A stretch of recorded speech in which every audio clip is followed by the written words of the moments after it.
ہم نے سلسلہ شروع کیا ہے، میں نے کہا تھا کہ یہ انٹرنیشنل ہے ہمارا سلسلہ، باہر کے آرٹسٹوں نے بھی ہمیں کام ڈونیٹ کیا ہے. جب ہم آکشن کریں گے تو باہر کے لوگ بھی اس آکشن میں حصہ لیں گے. کچھ لوگوں نے ہمیں اپروچ کیا ہے کہ ہم آپ کے کام کے بدلے ہم آپ کو گڈز دے دیں گے، یعنی کچھ کنٹینرز ہمیں پلیج کیے گئے ہیں جو کوئلٹس وغیرہ، رضائیاں، گرم کپڑے، دوائیاں اور اس طرح کی چیزیں جو ہیں وہ ہمیں کچھ دنوں میں انشاءاللہ بھجوا رہے ہیں. تو بلوچستان میں تو ہم BRSP کے ساتھ پارٹنر کر کے کسی طرح سے اپنے آپ کو مطلب ان کے قریب لے جائیں گے تاکہ ہم ان کی مدد کر سکیں. لیکن یہ ہے کہ ان کی اصل بحالی جو ہے وہ تو بہت دور کی بات ہے، کیونکہ ان کے گھر اجڑ گئے، ان کی زندگیاں اجڑ گئی ہیں، ان کے پاس روزگار نہیں ہے، کچھ نہیں ہے. ان کے علاقے جب ٹھیک ہوں گے تو تب یہ پاسبل ہوگا کہ یہ دوبارہ اپنی زندگی کی بحالی کی طرف آئیں، اور اس صورت میں ان کو کچھ کیش اسسٹنس، کچھ گھر وغیرہ تعمیر کرنے کے لیے کچھ مدد، یہ بہت ضروری ہوگا. اور ان کا کاروبار، چھوٹا موٹا جو بھی کاروبار ہے، میرے نزدیک ہمارے جو آرٹسٹ کمیونٹی کے لوگ ہیں، ہنرمند، دستکار ہوئے، دوسرے ہوئے، میوزیشنز وغیرہ ہوئے، پینٹرز، یہ بہت اجڑے ہیں. ہماری کوشش ہوگی کہ ہم، چونکہ آرٹ ایڈ جو ہے وہ ایک آرٹسٹوں کا گروپ ہے، ہم ذرا ان کی طرف توجہ دیں. عموماً ہمارے ملک میں آرٹ کی طرف ایک ہاسٹیلٹی ہے گورنمنٹ کے لیول پہ بھی، اور معاشرتی طور پہ بھی جو نادان لوگ ہیں وہ سمجھتے ہیں کہ آرٹ کوئی بہت ہی خطرناک چیز ہے. تو ہماری کوشش یہ ہوگی کہ ہم ان کو ذرا بحال کرنے کی کوشش کریں، اور ان کوششوں میں ایک ڈیٹا ہمارے پاس آ جائے گا کہ کس علاقے میں کتنے دستکار تھے، آرٹسٹ تھے، میوزیشنز تھے، کون تھے، ٹیکسٹائل ورکرز جو. اور جمال شاہ صاحب، یہ جو آپ نے ڈیٹا کی بات کی ہے، یونیسکو سے بھی ہم بات کریں گے، یہ بڑا ضروری ہے. اور جو آپ نے آرٹ ایڈ کی بات کی، یقیناً اس جیسے بہت سارے جو متاثرہ لوگ ہیں ان کی مدد اس سے ہو جائے گی. ڈاکٹر امجد ثاقب صاحب، سر اس میں ایک اور چیز بھی ہے، اس متعلق کا جو سٹوری ہے اس پر تو میں آپ سے بات کروں گا، لیکن اس کے علاوہ بھی چیلنجز بھی کوئی درپیش ہیں آپ کو ان متاثرین تک پہنچنے کے لیے، ان کی امداد کرنے کے لیے؟ جی، سب سے پہلے تو میں اپنے بھائی جمال شاہ صاحب کو اپریشیٹ کروں گا کہ انہوں نے آرٹسٹ کی مدد کے لیے اتنا بڑا ایگزیبیشن کا سوچا. یہ بہت بڑا قدم ہے، تو اللہ تعالیٰ اس کو ان میں کامیاب کریں. تو یہ ہم بھی چاہیں گے کہ ہمارے ساتھ مل کے کام کریں. میں آج ان سے وعدہ کرتا ہوں کہ یہ 1000 کمبل یا رضائیاں ہم ان کو بھجوا دیں گے. یہ آگے سے مستحق لوگوں میں، کیونکہ یہ زیادہ بہتر طریقے سے بلوچستان کے حالات کو جانتے ہیں، تو ان کو میں بھجواؤں گا، بڑی خوشی سے پیش کروں گا. یہ ہم پر احسان ہوگا ان کا کہ ہمارا یہ تحفہ قبول کر لیں.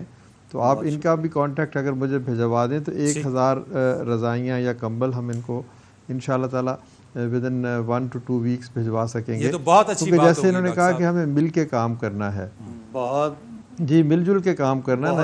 اور دوسرا، آپ نے جو جیکب آباد والے بچے کی جو بات کی ہے نا، اس کے لیے میں آپ سے کہوں گا، جیکب آباد والے بچے کی جو بات کی ہے نا آپ نے، میں کہوں گا کہ آپ فوری طور پر جیکب آباد کے ڈپٹی کمشنر کو فون کریں، اس کو بتائیں کہ وہ اپنے DHO یا ڈسٹرکٹ ہیڈ کوارٹر ہسپتال کو حکم دیں کہ وہ فوری طور پر اس کا علاج کروائیں. اب یہ کام تو مقامی سطح پہ ہونا چاہیے. اب جمال بھائی اگر کوئٹہ بیٹھے ہیں تو یہ تو وہاں سے نہیں جا سکتے، یا میں اگر لاہور اور کراچی میں بیٹھا ہوں تو میرے لیے تو جانا شاید ممکن نہ ہو. تو جیکب آباد کے ڈپٹی کمشنر کو آپ اطلاع کریں کہ ایک شخص مدد کے لیے پکار رہا ہے. اگر اس کی اس وقت مدد ہوگی، دیکھیں نا کمر کی درد ہے تو اس وقت شاید علاج ہو جائے، لیکن خدا نخواستہ کہیں ایسا نہ ہو کہ ہمیشہ کے لیے وہ معذور ہو جائے. تو یہ مقامی ابھی بھی وہ ہل جل نہیں سکتا ہے. یہ بچہ احمد نواز جو ہے یہ ہل جل نہیں سکتا، اس کی انجری. بہرحال جو کچھ بھی ہے سر، جو کچھ بھی ہے وہ فوری طور پر ہونا چاہیے نا. تو اس لیے آپ کا پروگرام اگر کوئی دیکھ رہا ہے تو بھی، ورنہ جیکب آباد کی جو ضلعی انتظامیہ ہے اس کو فوری طور پر اس شخص کو ڈھونڈ کے اس کے زخم پر مرہم رکھنا چاہیے. تو یہ مل جل کے ہی کام ہوگا، ایک اکیلا 211 والی بات ہے. اور ہم تو انشاءاللہ تعالی ہمارے یہ پچھلے دنوں ہمارا ایک اجلاس ہوا تھا پاکستان ڈیولپمنٹ نیٹ ورک، اس میں چودھری محمد سرور صاحب بھی شامل تھے، اس میں بہت سارے اور لوگ. تو 190 کے قریب چھوٹے چھوٹے اور بڑی بڑی جو NGOs ہیں، اس میں الخدمت ہے، سیلانی ہے، اور بہت سارے اور ادارے اس میں شامل ہیں، تو انہوں نے آپس میں باہمی اشتراک عمل بھی کیا ہے تاکہ ہمیں ایک دوسرے کے بارے میں جانا جا سکے کہ ہم کہاں پر کام کر رہے ہیں اور کس طریقے سے ہیں. تو یہ ایک انفارمل قسم کے انسٹیٹیوشنل نیٹ ورک بن رہا ہے. اسی طریقے سے انفرادی سطح پر بھی یہ چاہیے کہ جتنے لوگ ہیں وہ کسی نہ کسی ایک این جی او کے ساتھ منسلک ہو جائیں. یہ ان کی اپنی چوائس ہے، اس میں ضروری نہیں ہے کہ وہ اخوت کے ساتھ ہی کام کریں. اپنے علاقے میں یا کسی اور ایسے ادارے سے جو وہاں پر پہنچ سکتا ہو. تو بہرحال باقی کام جو ہے یہ حکومت کے وہ تو لازم ہیں، ان کا کوئی متبادل نہیں ہے. یہ انہوں نے کتنی اچھی بات کی کہ سڑکیں ٹوٹ گئیں تو سب سے پہلے حکومت کو سڑکیں بنانی چاہیے. سڑکیں بنے گی تو لوگ گھر جائیں گے، روزگار کے لیے جائیں گے، دوائیاں جائیں گی، کھانا جائے گا، چیزیں جائیں گی. تو ایک ایمرجنسی پروگرام کے تحت جو بڑی بڑی سڑکیں ہیں ان کو بنانا چاہیے. جو بھی میں سمجھتا ہوں کہ لوگوں کی انفرادی مدد سے پہلے حکومت کو انفراسٹرکچر بنانا چاہیے، اسکول بنانے چاہیے، ہسپتالوں کی تعمیر کرنی چاہیے، بریجز بنانے چاہیے، سڑکیں بنانی چاہیے. پھر 2-4 مہینوں کے اندر جب یہ کام مکمل ہو جائے تو اس کے ساتھ ساتھ این جی اوز لگی ہوئی ہیں. ہم نے 1 لاکھ گھر بنانے کا الحمدللہ ارادہ کر رکھا ہے.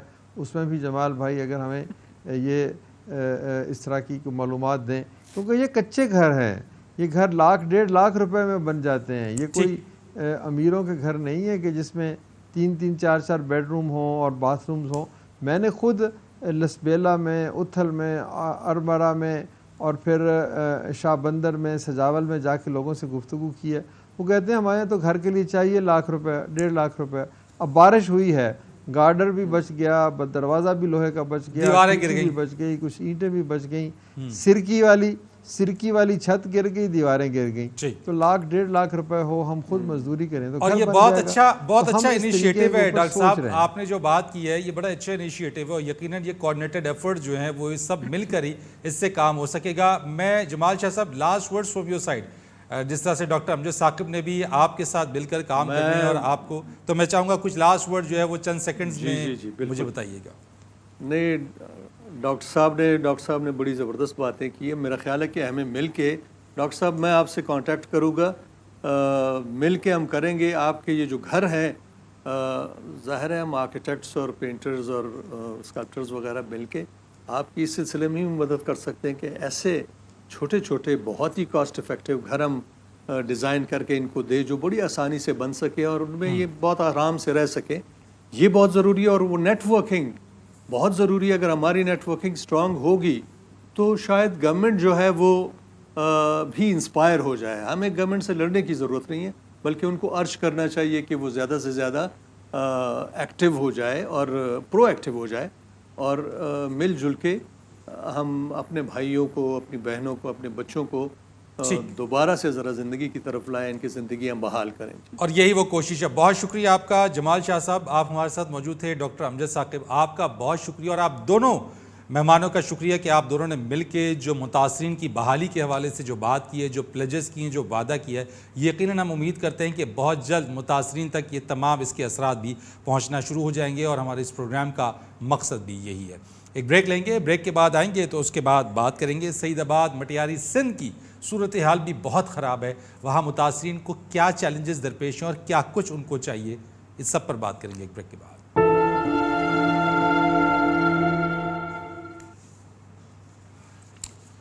پروگرام میں آپ کو ایک بار پھر خوش آمدید کہتے ہیں. اور اگر سندھ کی بات کی جائے تو سندھ میں بھی سیلاب کی جو صورتحال ہے، جو تباہ کاری ہے، اس سے وہ بہت زیادہ ہوئی ہے.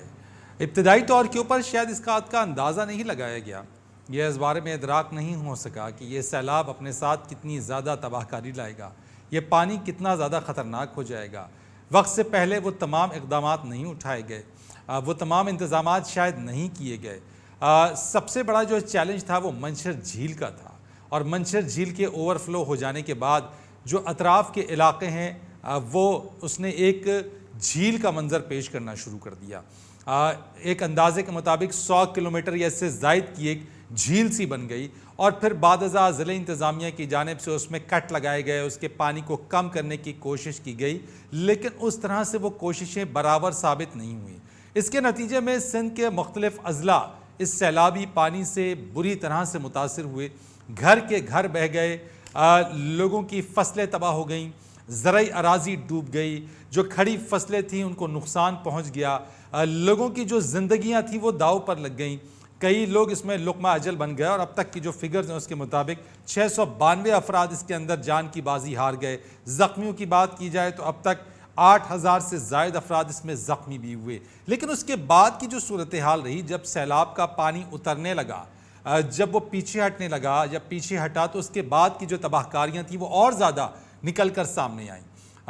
لوگوں کے مکان نہیں تھے، وہ کھلے آسمان تلے رہنے پر مجبور نظر آئے، اسکولوں کو شدید نقصان پہنچا، جو فصلیں تھیں وہ تو ختم ہو گئیں، زرعی اراضی اب تک اس کے اوپر زمینوں پر پانی تو کھڑا ہوا ہے، اب وہ پانی نکالیں گے تو پھر آگے بات بنے گی۔ کھانے کو خوراک نہیں، خواتین کی مشکلات میں کئی گنا زیادہ اضافہ ہو چکا ہے، بچے بھوک سے بلک رہے ہیں، حاملہ خواتین ہیں جو کہ ان کو ادویات کی ضرورت ہے، خوراک کی ضرورت ہے، وہ کس طریقے سے آگے اپنے اس مرحلے سے نبرد آزما ہوں گی، یہ ایک بہت بڑا چیلنج ہے۔ پانی کیسے نکلے گا، یہ اپنی جگہ ایک بہت بڑا چیلنج ہے۔ اس وبائی امراض جو اس پانی کی وجہ سے پھوٹ رہے ہیں، گیسٹرو ہے، ڈینگی ہے، ڈائریا ہے، ملیریا ہے، ساتھ ساتھ جلدی امراض وہ بہت زیادہ بچوں میں، بڑوں میں، یہ سارے کے سارے اس وقت پھوٹ پڑے ہیں۔ علاج معالجے کی کوئی بہتر سہولت نظر نہیں آتی ہے، ڈاکٹرز کی اس طرح سے ٹیم موجود نہیں ہے، یا پھر کہا جائے کہ اگر موجود ہے تو اتنے بڑے علاقے اور اتنے زیادہ افراد پر محیط یہ علاقہ اتنا بڑا ہے متاثر ہونے والا کہ وہاں پہ اس انداز سے یا مربوط انداز سے اب تک وہ امدادی کاروائیاں پہنچ نہیں پا رہی ہیں۔ ریلیف کی بات کرتے ہیں ہم، ریسکیو ہو گیا، جن کو بچانا تھا بچا لیا، لیکن پھر ریلیف ہے اور ریہیبلیٹیشن ہے۔ ابھی تو جو بات ہے وہ سامنے کے ان سندھ کے متاثرہ اضلاع کے اندر پانی نکالنے کا مرحلہ سب سے پہلے، اور خاص طور کے اوپر پینے کا صاف پانی متاثرین کو پہنچانے کی بات ہے، ان کو کھانا پہنچانے کی بات ہے، جو ننھے بچے ہیں ان کے لیے وہ خوراک کی ضرورت ہے جو وہ کھا سکتے ہیں، ورنہ نہیں تو وہ خواتین جو کہ حاملہ ہیں ان کو غذائی جو قلت ہے اس کا سامنا ہوگا، مال نیوٹریشن ہوگا، جس کی وجہ سے وہ اگر کسی نوزائیدہ کو جب وہ جنم دیں گی بچے کو تو اس کی حالت یا اس کی صحت پہ بھی بہت زیادہ کمپرومائز ہوگا، اور پھر اس خاتون کی صحت پہ بھی بہت زیادہ کمپرومائز ہوگا۔ تو اس چیز کی ضرورت ہے کہ ان تک یہ چیزیں پہنچائی جائیں، امدادی سرگرمیوں کو تیز کیا جائے، مربوط انداز میں آگے بڑھا جائے، تاکہ متاثرہ افراد، اگر ہم سندھ کی بات کریں، ویسے تو مجموعی طور پہ پورے پاکستان کی اپنے اس پروگرام میں بات کریں، لیکن اس سیگمنٹ کے اندر ہم بات کرتے ہیں جن متاثرین کی امداد ہوئی ہو یا پھر ان تک امداد پہنچ گئی ہو، اور اس کے بعد ان کی پکار کیا ہے، ان کی ضرورت کیا ہے، ان کو کیا چیزیں چاہیے۔ تو سندھ کے حوالے سے صورتحال بہت زیادہ دگرگوں ہے، بہت زیادہ خراب ہے۔ اس ساری صورتحال کو ضلع انتظامیہ، مقامی حکومت اور مجموعی طور کے اوپر جو لوگ ہیں ان سب کو مل کر اسے حل کرنا ہوگا۔ اپنے آج کے اس پروگرام میں اب تک کے لیے اتنا ہی۔ فرید رئیس کو اجازت دیجیے گا۔ اللہ حافظ۔